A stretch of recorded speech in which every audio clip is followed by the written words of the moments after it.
지난 7월 경주시 손곡동에 건설 예정이던 경마장 부지에서 1500년 전 신라의 유적이 발견됐다. 토기를 굽던 대규모 가마터가 발견된 것이다. 지금 이 가마가 바로 여기 야트막한 능선을 따라 밀집해 있던 47개의 가마. 이곳에 경주로 유입되는 토기가 제작되던 대규모의 촌락이 있었던 것이다. 이 가마터에서 다양한 토우들이 발굴됐다. 사람 모습을 하고 있는 토우와 여러 가지 동물 모양 토우. 가마터 발굴은 토우가 무덤이 아닌 생산 현장에서 발견된 최초의 사례다. 이것은 곧 토우가 부장품으로서만이 아니라 신라인들의 실생활과 얼마나 밀접했는지 잘 말해주고 있다.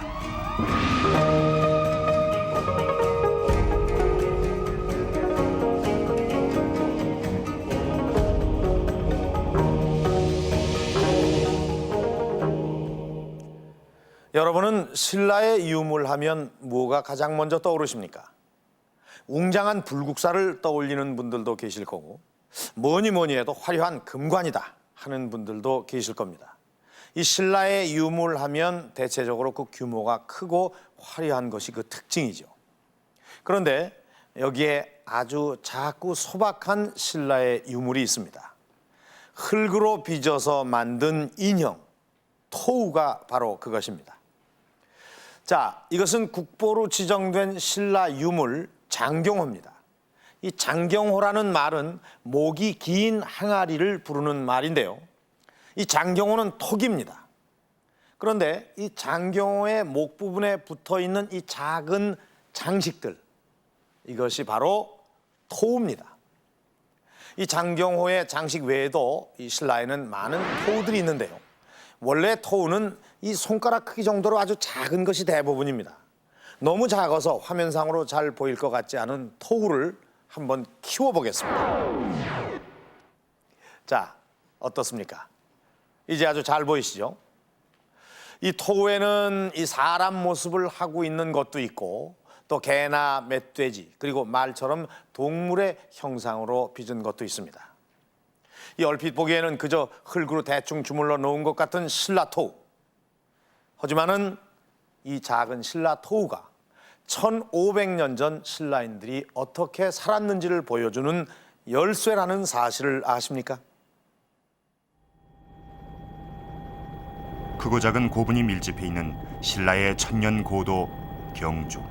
그러니까 1926년 일제 때까지만 해도 야산으로 알았던 이 고분 주변에서 놀라운 발견이 있었다. 멀리 보이는 무덤 중간에서 경주역 기관차고 공사에 이용할 흙을 파내다가 다량의 신라 토기를 발견한 것이다.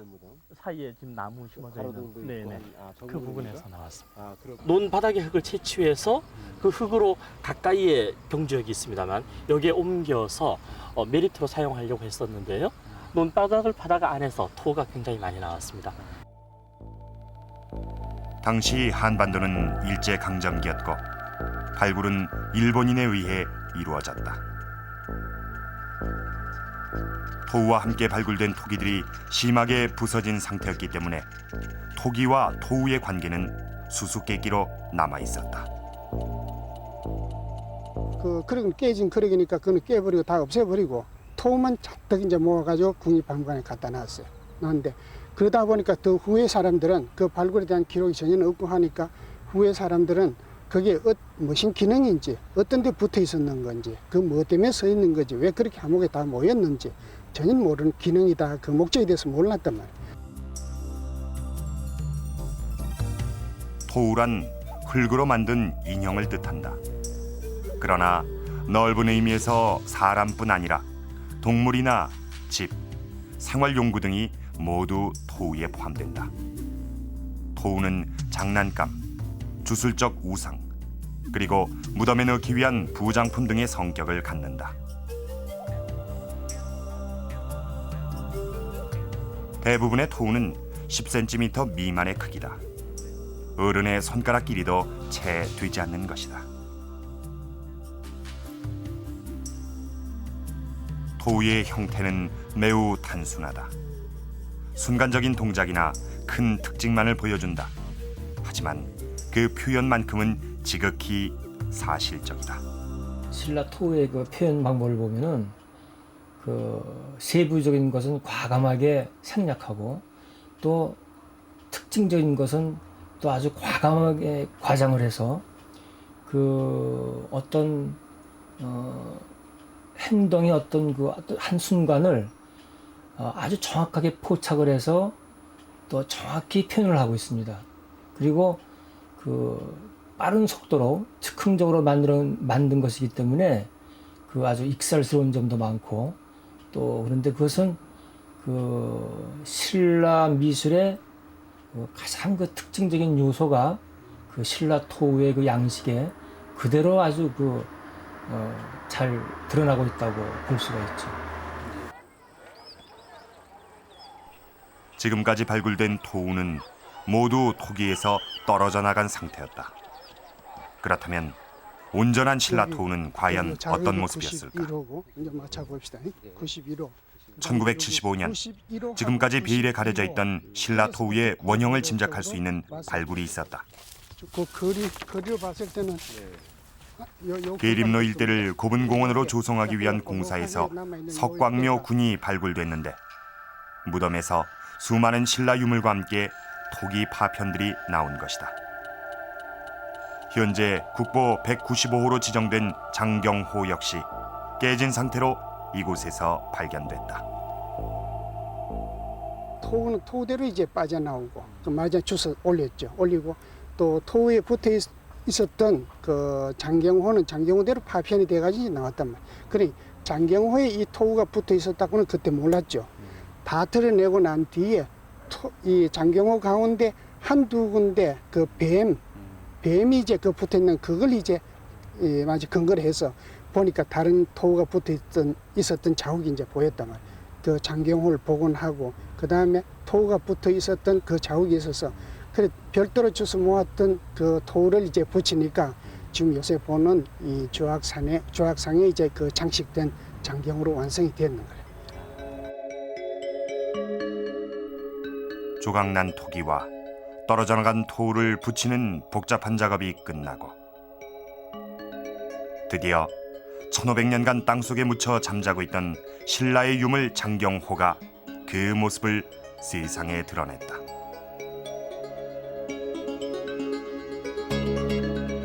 흙을 빚어 구운 목이 긴 항아리의 목 부분에 다양한 장식이 붙어있는 장경호. 이것이 신라 토우의 원형이다.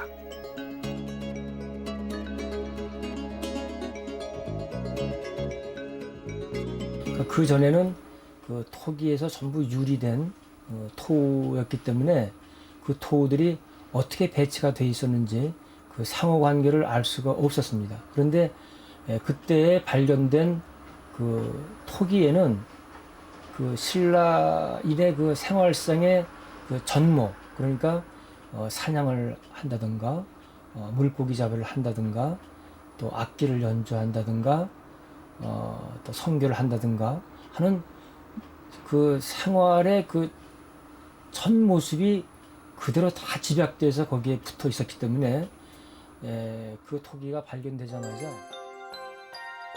토우는 당시 신라인들의 삶이 어떠했는지를 짐작할 수 있는 중요한 자료다. 그리고 고대 삼국 가운데 유일하게 신라에만 존재했다. 외래의 영향을 전혀 받지 않은 독자적인 신라만의 문화였던 것이다.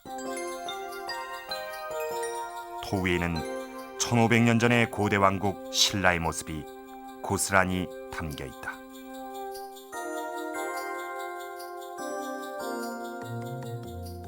이 토우는 아주 다양한 표정을 갖고 있습니다. 그만큼 이 신라인들의 생활을 고스란히 보여주고 있는 것입니다. 자, 여기 아주 재미있는 기록이 있습니다. 지증왕으로 더 잘 알려진 신라 22대 지철로 왕과 관련된 삼국유사 기록인데요. 왕음장 일척 5천 나눠 가우. 지철로 왕은 남성의 길이가 무려 한자 5이나 돼서 나이가 들도록 결혼을 하지 못해 고민이었다는 그런 기록입니다. 그래서 이 신하들이 이 신부감을 물색을 하러 전국을 헤매고 다녔는데요. 어느 마을 어귀에서 개 2마리가 큰 북만한 이런 변을 몰고 실랑이를 하는 그런 광경을 보게 됐습니다. 이를 기이하게 여긴 신하들이 그 변이 누구의 것인지를 물었더니 사람들은 그 마을에 사는 한 처자의 것이라고 대답을 했습니다. 그 대답을 들은 신하들은 이제야 왕비감을 찾았다고 기뻐하며 그 처자를 왕궁으로 데리고 갔다는 얘기인데요.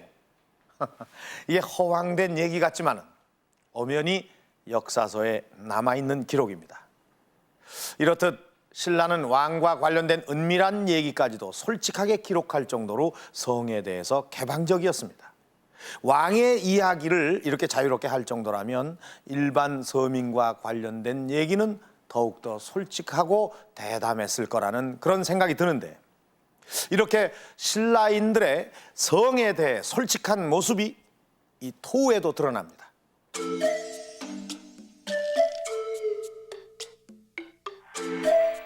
다양한 장식 토가 붙어있는 장경후에 유난히 눈길을 끄는 것이 있다.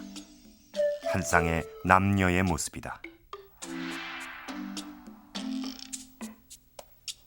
토우는 생활과 밀접한 연관을 맺고 생활의 모든 부분을 숨김없이 솔직하게 드러낸다.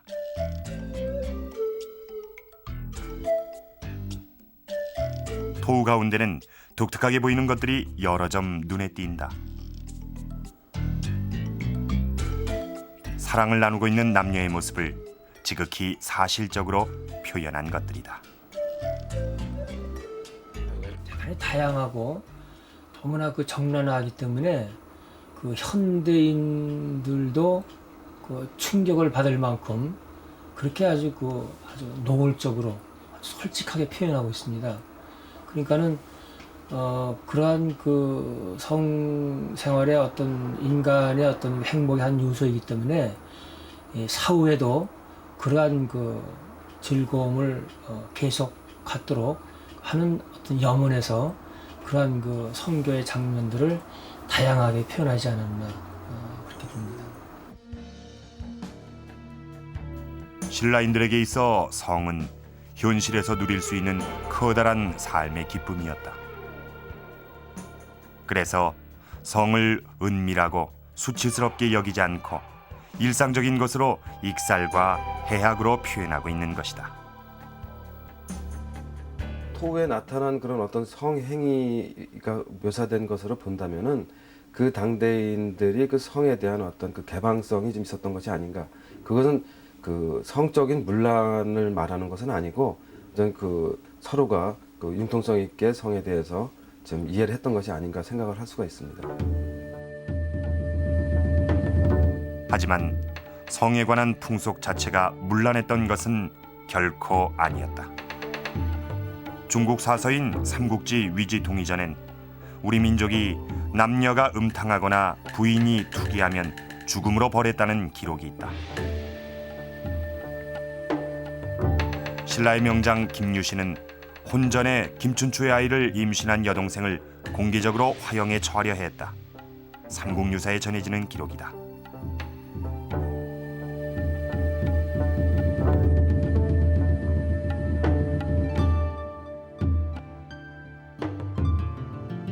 (1924년) 금령총에서 출토된 승선 토우에 옷을 입지 않은 나체의 남자가 보인다. 토우엔 성적인 특징을 강조한 인물상이 많다. 그 가운데 남성 토우는 무한한 생산력의 상징이다. 새로운 생명체의 탄생이 주는 신비감. 여성 토우는 풍요와 다산을 상징한다.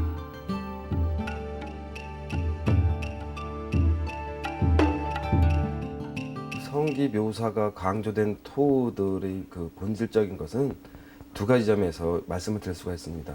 그것은 이제 어떤 자손에 대한 번창, 그런 생산 능력뿐만이 아니고 그런 어떤 곡물에 대한 많은 풍요로운 수확 같은 것까지도 거기다가 부여한 거죠. 그래서 그런 토 자체가 갖고 있는 어떤 주술적인 상징성으로 그것이 표현됐다고 할 수가 있겠습니다. 요것은 그 성과 관련된 우리나라의 가평에 풍속은 있는 다양하게 요거는 나타난다. 가평에 있는 용추계곡 가장되는 거죠.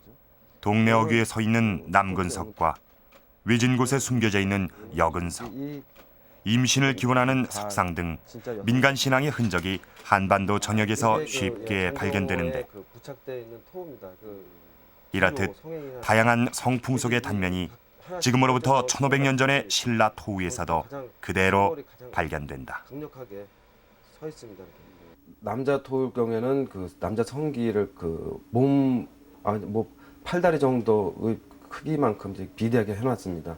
여자 토우 같은 경우도 그 유방이라든지 여자 성기를 아주 가장되게 크게 묘사가 되어 있는데 이러한 것은 어떤 그렇게 표현함으로써 생산력이 강화될 수 있다는 것은 그런 식으로의 믿음이 거기 부여된 것이 아닌가 이렇게 생각을 합니다. 고대 사회에서 가장 중요한 것은 노동력이었다. 자손의 번창은 중요한 덕목이자 의무이기도 했다. 토우에 나타나는 솔직하고 대담한 사랑은 신라인들이 현실에서 누렸던 행복한 삶의 증거인 것이다. 자, 어떻습니까?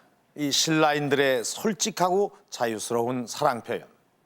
뭐 조금 쑥스럽기도 하지만은 이 꾸밈 없는 이 신라인들의 표현이 보는 사람으로 하여금 슬그머니 웃음을 자아내게 만듭니다.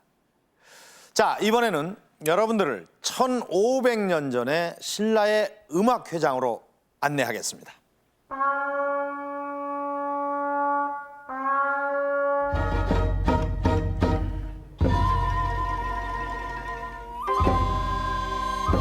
어떻습니까? 오늘날 오케스트라와 비교해봐도 손색이 없어 보이지 않습니까? 이쪽은 피리를 비롯한 다양한 관악기를 연주하는 토우들이고 또 이쪽에는 이 다양한 악기 반주에 맞춰서 노래를 부르는 그런 모습입니다. 그리고 또 이쪽에는 이 줄이 있는 그런 현악기를 연주하는 그런 토우들입니다. 마치 오케스트라 반주에 맞춰서 천상의 화음을 내는 합창단의 공연을 보는 것 같은데요. 그런데 여길 한번 봐주십시오. 여기 주목해서 봐야 할 토우가 있습니다. 여기 이 사람이 이 무릎 위에 올려놓고 연주하는 이 악기.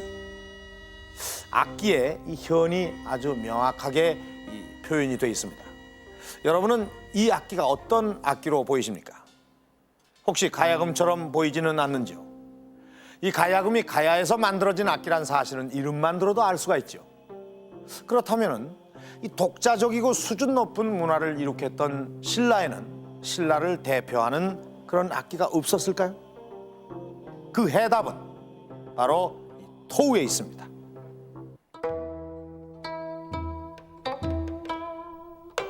(5세기에) 만들어진 장경호의 한가운데를 장식하고 있는 것은 악기를 연주하는 토우다. 악기를 다리 위에 얹고 연주하는 모습이 가야금과 흡사하다. 신라 토우에 등장하는 이 악기는 과연 어떤 것일까?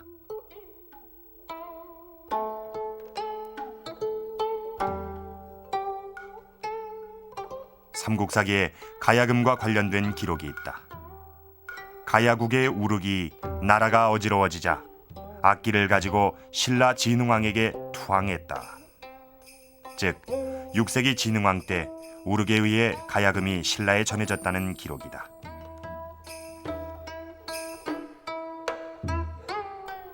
금을 연주하는 모습은 장경호 외에도 많은 토우에 나타난다. 토우의 제작 시기는 대략 4, 5세기. 그렇다면 가야금이 전래되기 이전에 이미 신라에도 가야금과 유사한 형태의 악기가 존재했다는 얘기가 된다. 그림이 나오고 설명이 나오는 것도 바로 이 법금이에요. 가야금은 1500년을 이어 지금까지 전해지는 전통 악기다. 소리가 이렇게 되죠. 그런 소리고.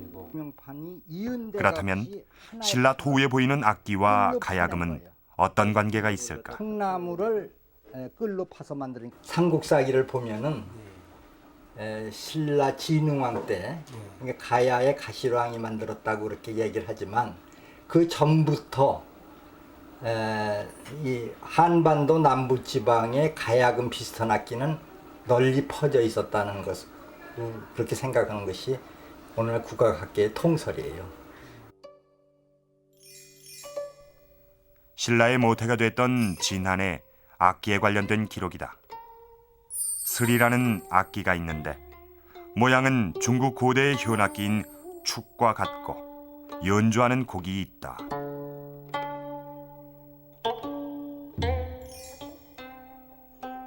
삼국사기에는 물계자가 금을 연주하고 곡절 지으며 산으로 들어가 은거했다는 기록이 있다.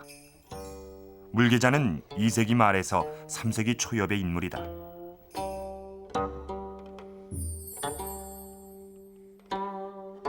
우럭이 6세기 중엽에 가야금을 들고 신라로 왔는데 이러한 기록에서 3세기에서 5세기에 걸쳐서 신라에도 금이 있다라는 기록을 본다면 가야금이 전해지기 전에 신라에도 금이 있었다라는 것을 말해주죠. 그 분명히 신라에는 신라 고유의 금이 있은 걸로 볼 수 있습니다. 토우에 나타나는 신라금은 크기나 모양이 다양하다. 악기의 크기가 사람의 키보다 크고 가야금만의 특징이라고 할 수 있는 양의 귀와 머리 모양인 양이두가 뚜렷한 것이 있는가 하면 두 손으로 감싸 안을 수 있을 정도로 작은 금도 보인다. 작은 금은 대체로 양이두가 뚜렷하게 나타나지 않는다. 크게 두 가지 형태로 봅니다. 하나는 악기가 크면서 양이두가 뚜렷한 것, 그리고 또 하나는 악기가 사람 몸보다 작으면서 양이두가 뚜렷하지 않은 것. 그렇게 두 가지로 볼 수 있습니다. 금의 크기와 관련된 기록이 삼국유사에 전해진다. 금 보관함의 크기가 사람이 들어가 숨을 수 있을 정도란 것을 알 수 있다.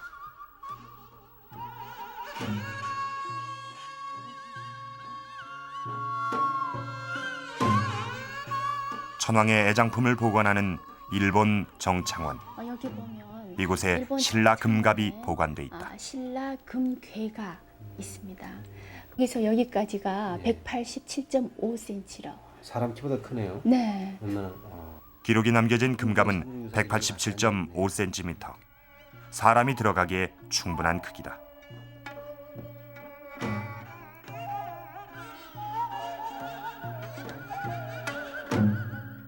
(6세기) 이후 가야금이 전해지면서 신라금은 한 단계 높은 수준의 악기로 개량됐다. 토우엔 악기의 현까지도 자세히 표현돼 있다. 현의 수도 가야금과는 차이를 보이는데 가야금이 12줄인데 반해 신라금은 석 줄, 5줄, 6줄로 다양하다. 제리를 올리고 있는 듯한 장면을 묘사한 토우.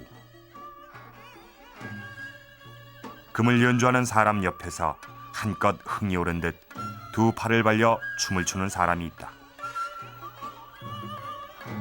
신라금이 독주뿐 아니라 춤의 반주에도 이용됐음을 알려주는 것이다.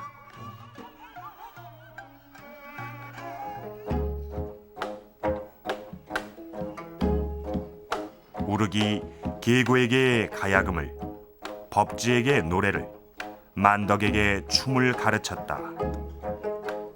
이것은 노래와 춤, 그리고 금의 연주가 동시에 이루어졌다는 것으로 신라금이 춤뿐 아니라 노래의 반주에도 이용됐음을 알려주는 중요한 자료가 된다.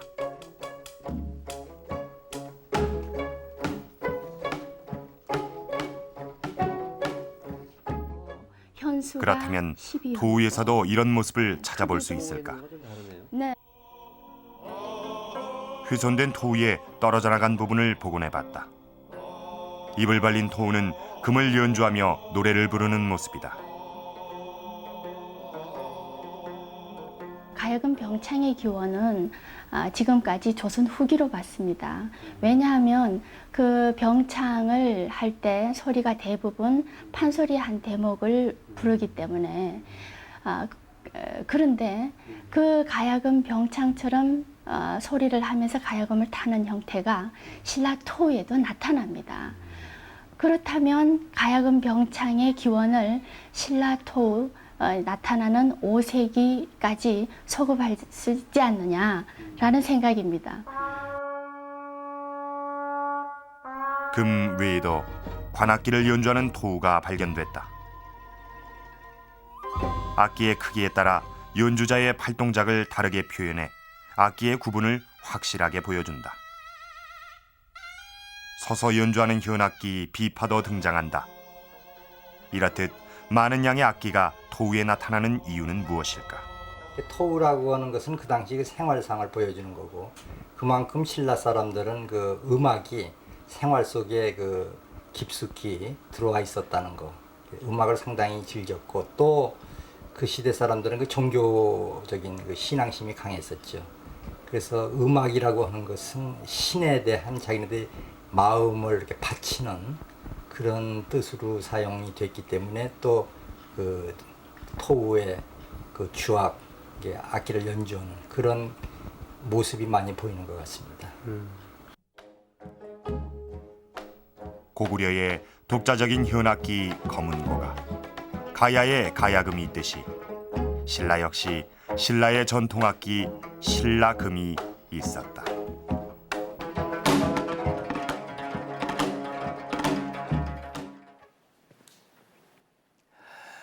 이 신라인들이 빚어놓은 토우는 비단 사람의 모습뿐이 아닙니다. 자, 이것은 이 신라의 가옥입니다. 이것이 아마 주인이 기거했던 것으로 보이는데, 이 기와를 촘촘히 얹은 이 팔짝 지붕이 아주 멋스럽게 보입니다. 또 이 짐 옆에는 이렇게 소가 있고, 또 이쪽 옆에는 개의 모습도 보입니다. 아주 전형적인 농가의 그런 풍경인데요. 그리고 지금 보시는 이 건물은 좀 전의 건물과는 조금 다른 형태군요. 그러니까 지붕도 단순한 이 맞배 지붕이고 4개의 다리가 건물을 떠받치고 있습니다. 이 건물은 곡식을 저장하는 창고입니다. 이렇게 창고를 2층집 형태로 지은 이유는 땅에서 올라오는 습기, 그리고 쥐나 해충으로부터 곡식을 보호할 필요가 있었기 때문입니다. 자, 수레, 지게, 또 마당 한켠에 놓인 여러 가지 살림살이가 신라인들의 생활상을 잘 보여주고 있는데요. 토우에는 이렇듯 주변에서 쉽게 볼 수 있는 여러 가지 것들이 표현이 되어 있습니다. 토우를 살펴보면 신라인들이 무엇을 먹고 어떻게 살았는지조차 알 수 있다고 하는데요. 과연 신라인들의 식탁에는 무엇이 올랐을까요?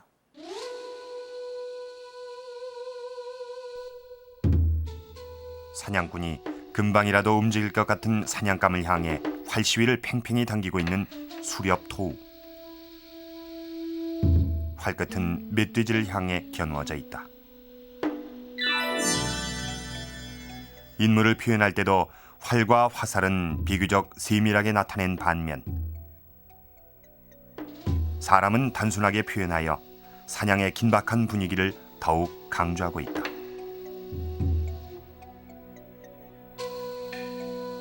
개 한 마리가 멧돼지의 뒤를 바짝 쫓고 있다. 아마도 멧돼지가 당시의 주된 사냥감이었던 모양이다. 형체를 알아볼 수 없는 토우를 그래픽으로 복원해봤다. 말이 한 마리 있고 사냥꾼으로 보이는 사람이 타고 있다. 뒤에 실려 있는 것은 다리가 묶인 멧돼지. 육지 짐승들, 이런 것들은 그 식량원으로서의 의미가 강한데, 결국 그 당시에 우리가 지금처럼 어떤 그런 것이 아니라 수렵과 어류가 굉장히 중요한 생업 기술의 양상이었다면은 결국 그러한 그 대상이 되는 어류와 수렵이 그러니까 풍요를 가져야만 생존의 안정을 가져오기 때문에, 또 그런 생존의 안녕을 비는 그런 의미로서도 많이 등장하지 않는가, 이렇게 이해해 볼 수가 있습니다. 동물 모양의 토우를 살펴보면 신라인들의 수렵 생활을 짐작할 수 있다. 멧돼지뿐 아니라 토끼, 사슴, 심지어는 표범, 호랑이 같은 맹수 등을 사냥했다. 수렵은 고대 신라인들에게 있어 자연과의 투쟁인 동시에 주된 경제활동이었던 것이다. 하지만 수렵으로 충당할 수 있는 것은 한계가 있었고 짐승을 가두어 길러야 할 필요성이 점차 커지게 됐다. 들짐승을 가축화한 대표적인 예가 바로 돼지다.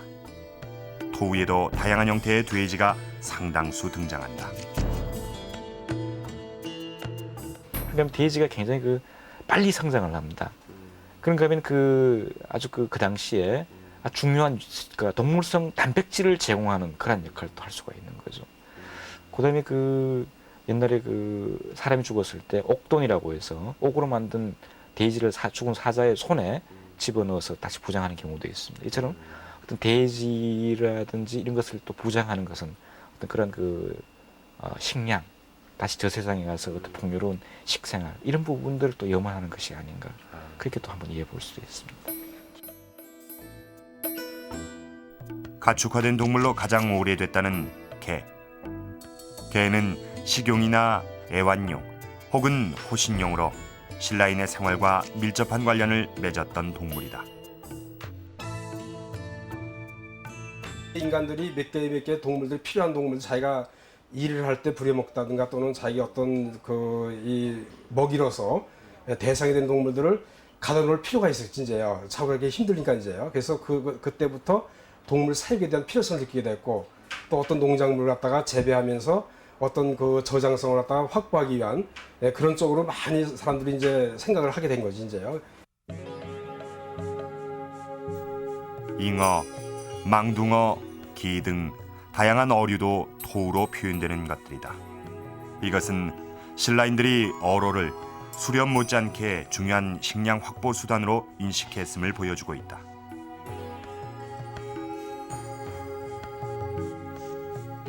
금령총의 주형, 즉 배 모양 토우는 신라의 활발했던 어로 활동을 뒷받침한다. 신라는 해안에 위치한 지리적 특성상 해상 활동이 활발했고 선박 제조 또한 발달했다.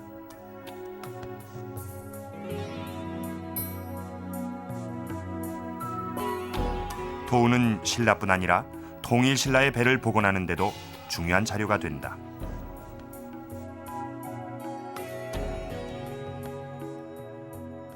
신라는 이제 아시다시피 동남 해안에 접해하고 있습니다. 그래서 이제 동해안 바닷가를 기고 있기 때문에 생활의 근거지가 이제 바다가 되고 바다가 되니까 자연히 배를 만들어서 쓰게 되고 또 그것이 이제 운송 수단이라든가 기타 농산물이라든가 기타 해산물 집산 좀 모으는데 또 필요하고. 무거운 짐을 지게 지고 나르는 토우가 있다. 어깨에 농기구를 둘러매고 가는 토우와 함께 신라 농군의 전형적인 모습으로 볼 수 있다.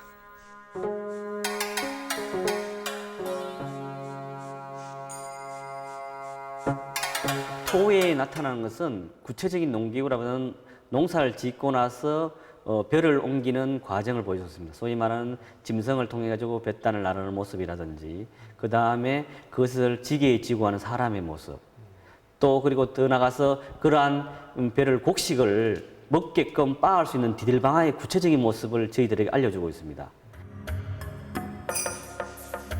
신라의 농경을 잘 보여주는 또 하나의 재미있는 토우. 디딜방아를 빚어놓은 것이다. 크기만 작을 뿐 실물과 차이가 전혀 없다. 취재팀은 토우의 실제 흔적을 찾아 지금도 남아있다는 경주 남산의 디딜방아 터를 찾아갔다.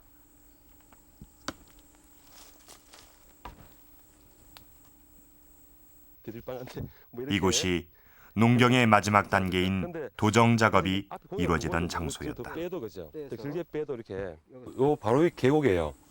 천동 탑이 있는 절터가 있어요. 그 절터가 신라 때 절터입니다. 그래서 바로 그 지척에 거기 사는 분들이 아마 그 주방에서 쓰던 방아로 지금 추정이 돼요. 1500년 전 신라의 벽시가 탄화된 채 그대로 붙어있는 토기가 있다. 신라인들은 조, 콩, 쌀 등의 농산물을 디딜방아를 이용해 도정했던 것이다. 추수가 끝난 곡식은 수레를 이용해 운반했는데 수레 또한 토우로 확인할 수 있다. 신라에서 수레 이용이 얼마나 활발했는지를 보여주는 삼국사기 기록이다. 쌀 4,000석과 조 22,000석을 수레에 실어 평양까지 보냈다는 것이다.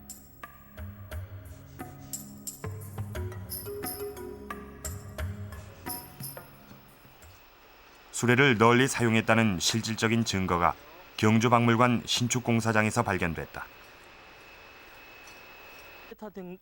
수레 바퀴 자국과 수레가 다닐 수 있도록 길을 닦은 흔적이다. 남북으로 길게 뚫린 도로.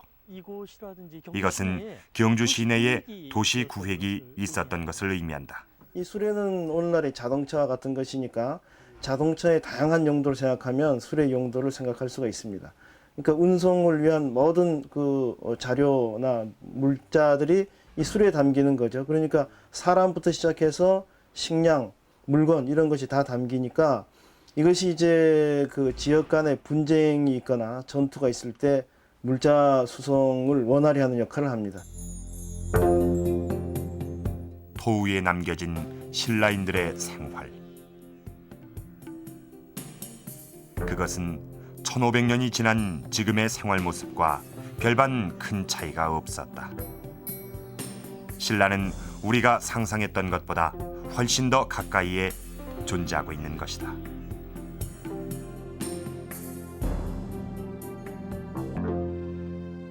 이것은 신라인들이 만든 동물 토우입니다. 이 동물이 어떤 동물인지 아시겠습니까? 원숭이입니다. 원숭이는 우리나라에 살지 않았던 동물이죠. 자, 다음 이것을 좀 보시죠.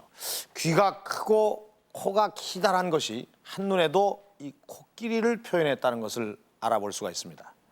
코끼리 역시 우리나라에는 살지 않았던 동물입니다. 그렇다면 이것은 무엇일까요? 주둥이가 길쭉하고 꼬리를 바짝 지켜둔 동물. 개도 아니고 늑대나 여우도 아닌 것 같은데 이 동물은 한반도와 지구 정반대편에 위치한 남미 대륙에 서식하는 개미핥기라는 동물입니다. 바로 이 토우의 모델인데 사진을 보니까 정말 비슷합니다. 이 등에 줄이 선명한 이 토우는 개미핥기의 일종인 흰개미핥기라는 동물입니다. 이 주로 호주 대륙에서 볼 수 있다고 하는데요. 어떻습니까? 이 사진 속의 흰개미핥기와 토우로 제작된 흰개미핥기. 참 같은 동물임을 확연히 알 수가 있겠죠. 이렇듯 토우에는 우리나라에는 살지 않는, 그래서 쉽게 볼 수 없는 동물들도 상당수가 등장합니다. 각각의 동물들의 특성을 정확히 파악해서 표현해낸 토우. 실제로 보지 않았다면 이렇게 사실적으로 만들지 못했을 텐데 이렇게 이색 동물 토우를 통해서 신라와 외국과의 교역을 짐작할 수가 있습니다. 우리가 알지 못하는 신라의 이모저모를 보여주는 토우.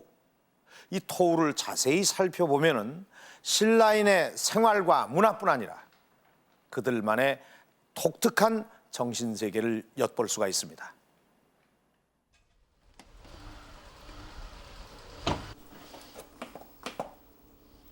평생을 신라 토우 재현에 힘써온 류효웅 씨. 지난 35년간 재래 방법 그대로 신라의 토기와 토우를 제작하고 있다.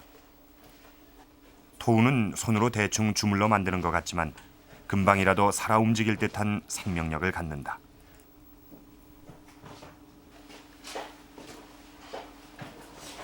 그냥 만든다고 뭘 붙여야 될지 이렇게 생각고 아주 있거든. 그러나 내가 오늘 뭘 만들어 붙여봐야지 그런 생각이 있으면 분명히 물체가 살아가. 기분이 좋아서 춤을 추는 것 같고 뭐 하도 못해 새가 날아가는 것 같고 가지가 너무 기는 것 같고 이런 느낌이 난단 말입니다. 토기를 장식하는 토우 가운데 유난히 자주 눈에 띄는 것이 있다. 뱀이 개구리의 뒷다리를 물고 있는 모습이다. 장경호를 장식하는 다양한 토우 가운데에도 뱀과 개구리가 보인다.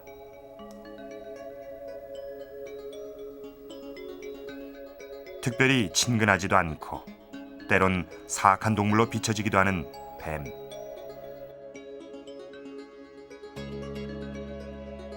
뱀은 보통 불멸 혹은 재생을 상징합니다. 이제 동면도 하고 껍질도 벗고 이러니까 고대인들이 보기에는 이제 이것은 아주 영원히 존재하는 그런 상징적인 또 혹은 실제적인 존재다 이렇게 보는 것이고, 개구리 같은 경우는 이제 알을 많이 낳으니까 이 다산의 상징이 되는 거죠. 그래서 이 뱀이 개구리를 문다라는 것은 이제 그 다산과 재생 혹은 불멸이 연결되기를 바라는 그런 이제 마음에서 나오는 것인데, 결국은 이제 이것은 영원토록 다산, 풍요가 계속 되기를 바라는 그런 기원이 거기에 담겨 있는 거죠. 신라인들은 뱀이 사악한 기운을 물리치는 특별한 능력을 가졌다고 믿었다. 뱀이 장식된 그릇은 제사 용기나 종자를 보관하는 그릇으로 볼 수 있다.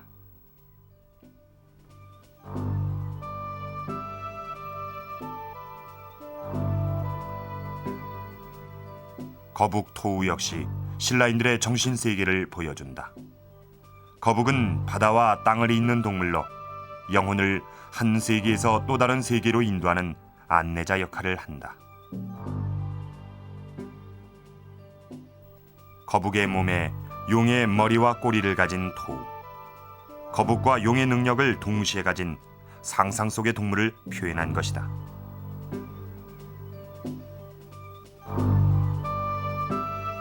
신라인들은 용을 나라를 지켜주는 수호신으로 여겼다.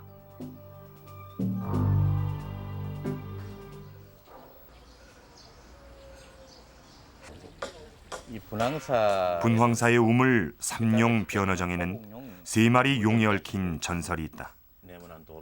당나라 사신에게 빼앗길 뻔했던 호국용을 이 우물에 넣고 그때부터 삼용 변어정이라 불렀다는 것이다.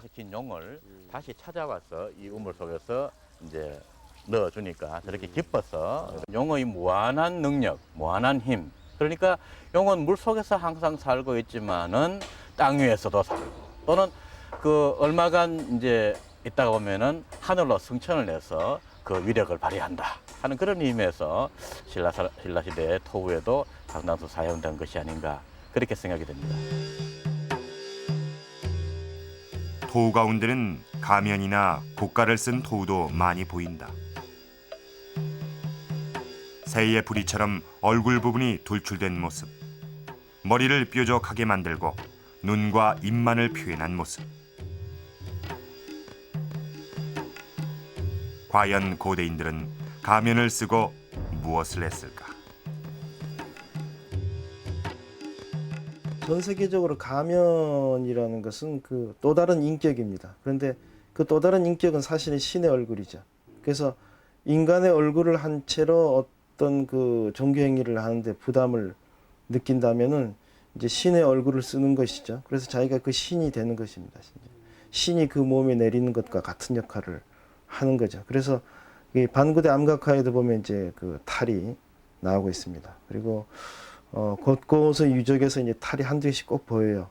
그래서 나중에 그것이 이제 신라의 이제 처형무로까지 이제 내려오게 되는데 결국은 이것은 주술 행위의 가장 중요한 도구라고 할 수 있습니다.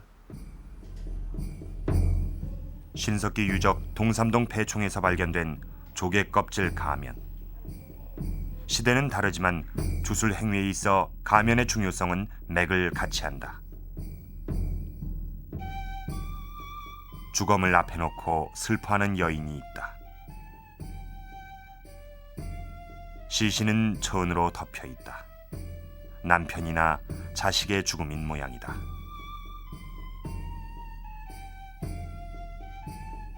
고대 사람들은 예기치 않게 찾아온 죽음을 가장 두려워했다. 인간이 생존하기 위해서 2000년 전이나 지금이나 인간이 말하는 행복의 느낌은 뭐냐면 이제 물질적인 풍요, 그다음에 그 유한한 존재인 요 존재가 오래 사는 영생하는 그 바람, 이 풍요와 이른바 영생이 굉장히 중요한 인간 생존에 있어서 큰 바람이었을 거라고 생각이 듭니다. 그런데 이 영생하고 풍요는 모든 그러니까 전 시대를 통해서 모든 인간의 공통적인 욕망이었지만 그것을 표현하는 방식은 좀 달랐을 것이라는 생각이 듭니다. 그래서 신라인들은 이른바 신라 토 속에 우리 지금 현재까지 완벽하게 해석해내지는 못하지만은 그 속에 신라인들의 사고, 관념, 그다음 종교, 그다음에 그 죽은 사람을 땅 속에 묻으면서 무엇인가 바램 이러한 것들을 안 표현했을 것이다. 토우는 살아생전 행복했던 이야기, 그리고 사후에도 그 행복이 계속되기를 바라는 간절한 염원을 담고 있다. 신라 사람들의 희노애락이 토우에 담겨 있는 것이다. 이 오리의 모습을 본따 만든 토우 하나에도 신라인들은 여러 가지의 뜻을 담았습니다. 오리 토우를 빚어 무덤 속에 넣은 이유는 죽은 후에도 배불리 먹으라는 기원을 나타낸 것입니다. 또 오리는 물에서도 살고 땅 위에서도 살며 하늘을 날기도 하는 등 3계를 넘나드는 특성이 있기 때문에 영적인 존재로 봤습니다. 그래서 오리가 하늘과 땅을 잇는 안내자의 역할을 한다고 생각한 것이죠.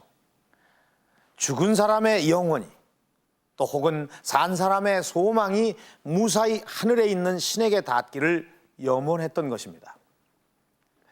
자, 이렇게 다양한 토우는 삼국 가운데 유일하게 신라에만 존재했던 아주 이 독특한 문화였습니다.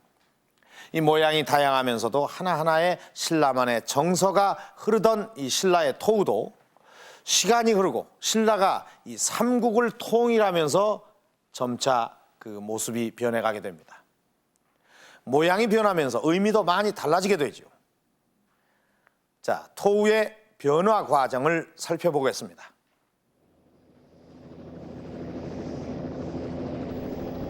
(1986년) 경주 시내에서 얼마 떨어지지 않은 용강동 고분에서 대규모 발굴이 있었다. 7, 8세기 동이신라 왕족의 무덤으로 보이는 이곳에서 다량의 토우가 출토됐다. 그런데 용강동 토우는 기존의 토우와 다른 모습이었다.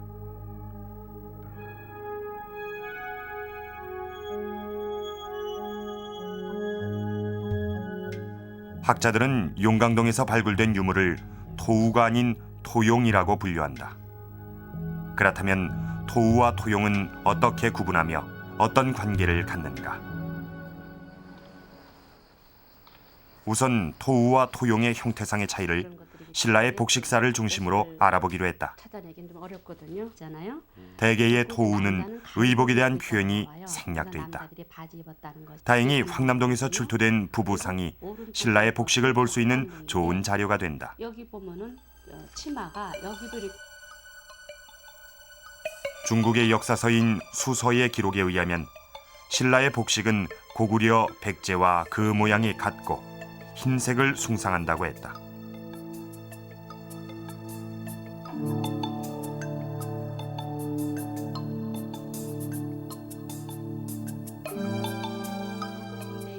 그 당시 고구려의 복식은 북방 유목민 계통인 바지와 저고리가 중심이었다.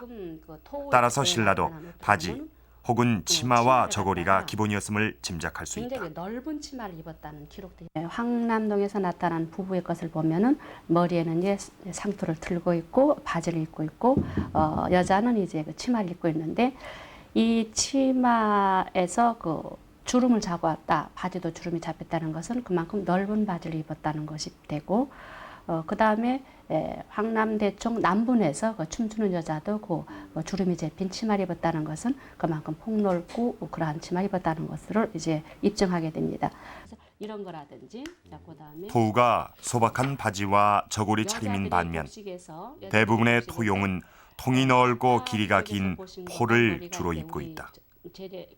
가르마를 타고 여자들의 복식 역시 통이 넓고 풍성한데 치마를 저고리 위에 덧입었다. 치마 속으로 들어가 있게 됩니다. 지금 이건 잘 안 나타났지. 당나라에서 머리 모양도 기존의 토우와는 차이가 있다. 머리를 싹 올려가지고 통일기 이후에 그 용광동에서 나온 그런 신라의 토형은 완전히 중국의 중국 당대의 옷의 그 복속화 현상을 볼 수가 있습니다. 예를 들면은 그 모자라든지 모자에서 사모를 썼다든지 손에 호를 들고 몸에다가 이제 옷이 이제 그 호를 입었다. 볼 수 있는 건데 이게 용광동 토형이고 토용은 7, 8세기 통일 신라 때 제작됐다. 당시는 당과의 교류가 원활했고 복식 또한 당으로부터 많은 영향을 받은 시기였다. 금지하는 사항이 나와요. 토용의 낯선 모습의 서역인이 등장하는 것도 당을 비롯한 서역과의 활발해진 교류로 이해할 수 있다. 토우와 토용의 가장 큰 차이는 순장 관련 여부에 있다. 원래 우는 인형, 허수아비를 의미하고 용은 순장을 대신하는 인형을 뜻한다.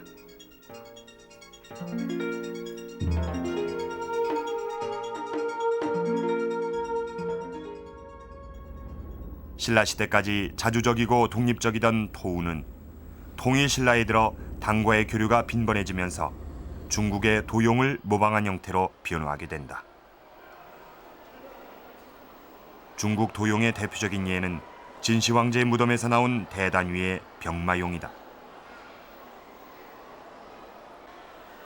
황제를 호위하는 진나라의 군단으로 표정이나 동작이 매우 사실적으로 묘사돼 있다.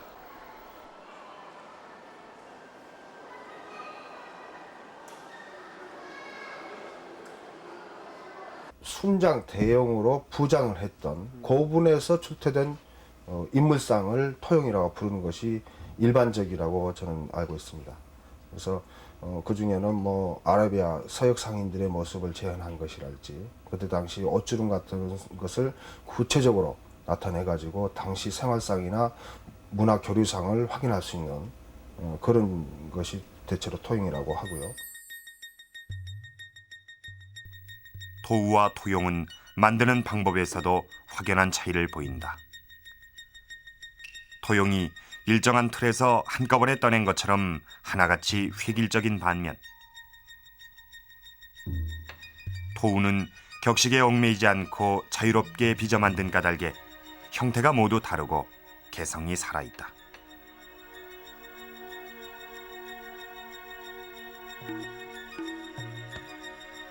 또한 장경호에서 보이는 것처럼 토우는 항아리의 뚜껑이나 몸체에 붙어 토기를 장식하는 용도가 대부분이다.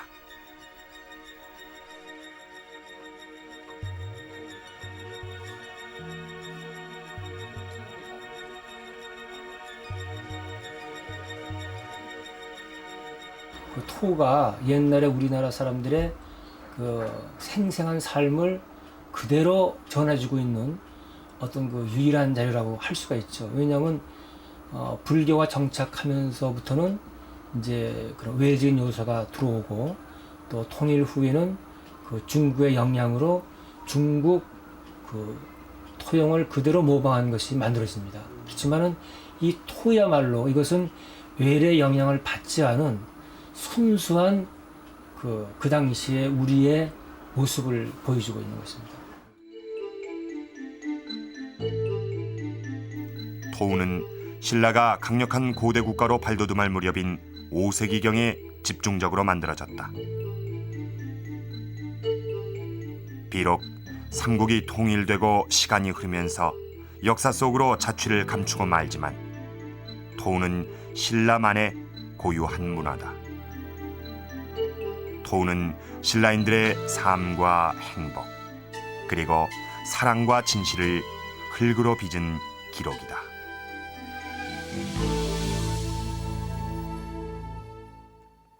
그렇습니다. 토우는 생전에 행복했던 생활을 죽은 후에까지 이어가고자 했던 신라인들의 간절한 기원을 담고 있습니다. 그리고 우리 민족의 뛰어난 도예 문화의 시작이라고 해도 과언이 아닙니다. 흙으로 빚은 1500년 전의 기록 토우. 고구려의 고분 벽화가 고구려 사람들의 생활과 문화를 표현하고 있다면 토우는 신라인들의 삶과 사랑을 솔직하게 담고 있습니다. 토우는 1500년 전 신라 사람들의 낙천적이고 진솔한 삶을 있는 그대로 표현한 신라만의 독특한 문화유산입니다.